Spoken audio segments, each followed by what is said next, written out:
Welcome back. Thanks for staying with us. South Africa's reprieve from extreme heat and drought is coming to an end. Farmers and municipalities have been advised to prepare as El Nino conditions are expected to return in the months ahead due to changes of ocean temperatures in the central and eastern equatorial Pacific. For more on this, we are joined by Professor Tafadzwanashe Mabhaudhi from the UKZN School of Agricultural, Earth and Environmental Sciences. Professor, very good evening to you. Thank you so much for your time.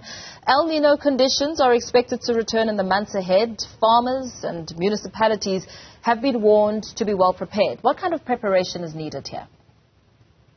So, in particular this year, the forecasts, several of them are indicating a super El Nino event.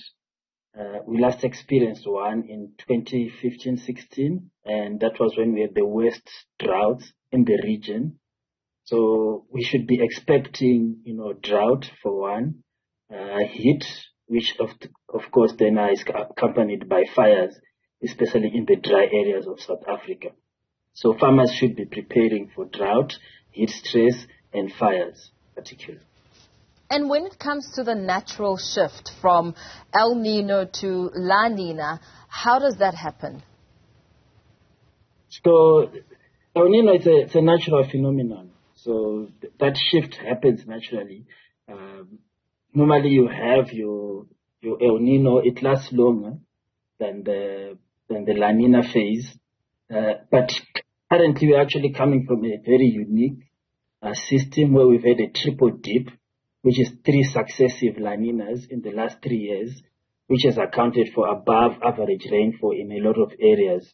So now we are shifting from that into the El Nino phase, which means, the surface temperatures on the ocean are warming up, and we expect now, of course, the modeling is predicting that in the next 3 or so months, we should shift into an El Nino phase. The La Nina phase over the past few years has been a boost for South Africa, especially looking at agricultural output. But of course, it's brought us even closer to the realities of climate change. Yeah, so both sides of El Nino, whether we're having La Nina or El Nino, present several challenges. If it is La Nina and we're having above average rainfall, then we have to deal with floods and flooding, and there are risks associated with that to people, infrastructure. Agriculturally, it's very difficult to deal with floods. If it is El Nino, then we're looking at drought, high temperatures, and risk of fires increasing. And of course, there are also challenges associated with dealing with that. So the real issue is being prepared. How adequately can we be prepared for the upcoming El Nino? What do farmers need to do? What do people in rural areas need to do to prepare? I think that's the main issue. And it's certainly concerning given the dire state of South Africa's water infrastructure, the impact of load shedding. That in itself serves as a major challenge, and ways of navigating around it are certainly going to prove quite difficult. Yeah, definitely. The water situation in South Africa is very dire. There's the scarcity of water physically, there's not enough water in South Africa. Then there's the aging and dilapidating infrastructure, which then puts into challenge the distribution of water even where it is available. And that becomes particularly concerning if you're going to be experiencing very high temperatures where people need to cool down. And, so it creates risk as well in that sort of area. And also high temperatures also challenge infrastructure in terms of operations. And when it comes to the impact on the value chain, I mean, how much of that impact could we see on food output? Are we likely to see perhaps a little bit of a dip? The last super El Nino that we had in 2016 created widespread hunger in Southern Africa. It drove millions of people into hunger.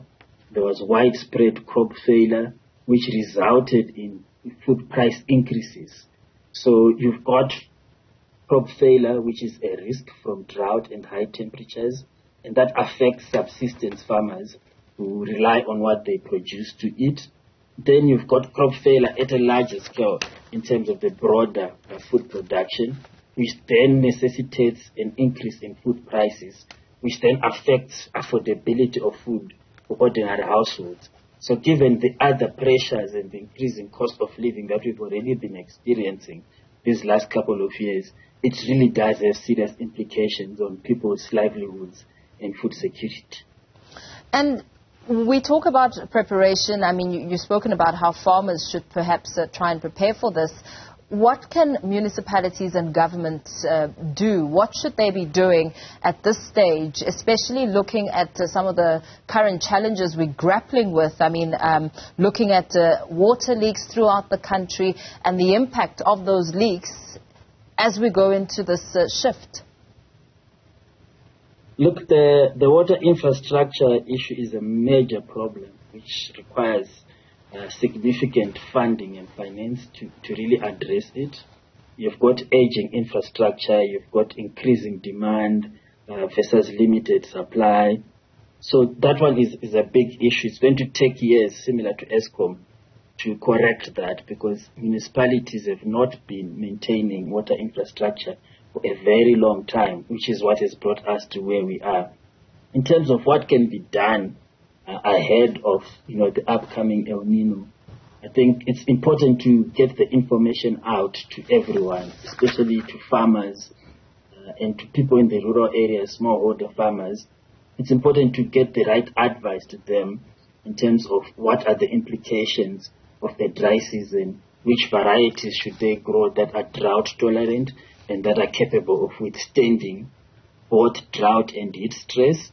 It's important to come out strongly in the next fire burning season and ensure that there are fire breaks, they are properly put in place, because with the high temperatures it creates risk of fires. So it's important to be prepared. That's really it. And looking at those resistant crops, even for ordinary households that will have to also be on guard because of the impact on food output, what are such crops that one could even grow in their backyard? So there are many such crops that one could grow. My favorite basket of crops is, the indigenous food crops that we've always had as South Africans or as Africans. You could grow sorghum, you could grow millets, they are very drought tolerant. You can grow bambara groundnut, cowpeas, several other indigenous legumes that are drought tolerant and very nutritious. You can grow infino, leafy vegetables, things such as pumpkin leaves, wild mustard, wild watermelon. So there's a range of crops that we know are adapted to this sort of environments. And that is at a household sort of level, and for small-scale farmers in rural areas.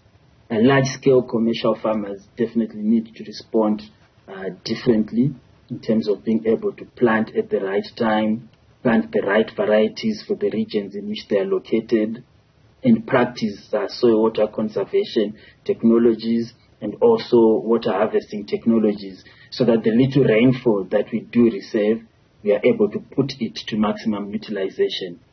Absolutely. Thank you so much for that. Let's leave it there for now. Professor Tafadzwanashe Mabhaudhi from the UKZN School of Agricultural Earth and Environmental Sciences, of course, speaking about the El Nino conditions expected to return in the months ahead.